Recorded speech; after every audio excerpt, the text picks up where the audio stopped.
ये तो उस पे भी नहीं, उस पे चर्चा होनी चाहिए। उस पे चर्चा ये होनी चाहिए कि नाम बड़े और दर्शन छोटे। आपने इतने बड़े बड़े वादे किए तो इतना बड़ा फेलियर हुआ, और आपने उसको जो है उस फेलियर पे, जब प्रधानमंत्री जी उस पर अपना ट्वीट करके संवेदना प्रकट कर चुके, तब भी मुख्यमंत्री उस बात को छिपा रहे थे। तो उसकी जांच हो फेयर, उस पर चर्चा हो कि ये सब चीजें क्यों हुई, और वहां के अधिकारी वो किसके दबाव में थे कि वो अपनी संवेदना प्रकट नहीं कर रहे थे और इस पर अपनी बात नहीं रख रहे थे। कुंभ के साथ साथ यहाँ बागपत में भी जैन समाज के जो श्रद्धालु हैं, उनके कार्यक्रम में जो है 16-17 लोगों की जान की खबर है कि वो गई है, और बहुत सारे लोग घायल हैं। उनको क्या मुआवजा मिला?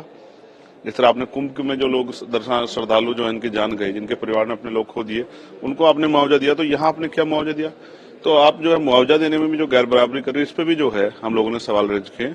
और बड़ी बात यह है कि एक वो बागेश्वर बाबा हैं, जिन्होंने ये वहीं खड़े होकर, कुंभ में खड़े होकर कहा था कि जो यहाँ नहीं आएगा मौनी अमावस्या के अवसर पे, जब यहाँ अमृत वर्षा होगी, ये जो महिमा मंडल उन्होंने किया था कि जो नहीं आएगा उस पे वो देशद्रोही होगा। और जितने लोग गए हैं और जिनकी जान गई है अव्यवस्था की वजह से, मैं मानता हूं कि वो इसके सबसे बड़े दोषी हैं। उन पर मुकदमा दर्ज करके उनको जेल में डालना चाहिए, क्योंकि उन्होंने लोगों से आह्वान किया था, उन्होंने इस तरह का आह्वान किया जिसकी वजह से व्यवस्था बिगड़ी, और आज पूरी सरकार को भी, और जिस तरह से लोगों को जनहानि हुई है, लोगों को जो है तमाम तरह से जो है लोगों में भय पैदा हुआ है, ये सब इस तरह के जो हैं जिन्होंने इस तरह की बेवजह की जो अफवाह फैला के लोगों को वहां बड़े पैमाने पर इकट्ठा किया, उन्हीं की देन है। इसलिए मेरी मांग है कि ऐसे धर्माचार्य के नाम पे जो लोग जो जनता को बेवकूफ बना रहे हैं, उन पर सख्त कार्रवाई होनी चाहिए। लेकिन डिप्टी सीएम ने ये कहा है कि जुडिशियल इंक्वायरी के लिए एक कमीशन बना दिया गया है, जो भी इसमें दोषी पाया जाएगा उस पर सख्त से सख्त कार्रवाई। मैं बिल्कुल सहमत हूँ, बना दिया गया है। तो जिन्होंने वहां बुलाया था लोगों को,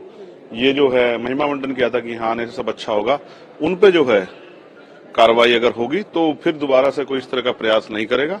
और उन सरकार के मंत्रियों को मैं उनके भाषा शैली के लिए भी खेद प्रकट करूंगा कि उनके कुछ मंत्री कह रहे हैं कि ये छोटी मोटी घटना है। छोटी मोटी घटना नहीं है, बहुत लोगों की जान गई है और एक बहुत बड़ा जो है भय पैदा हुआ है। छोटी मोटी घटना नहीं। सरकार जो है, सरकार के मंत्री अपने शब्दों में संयम रखें।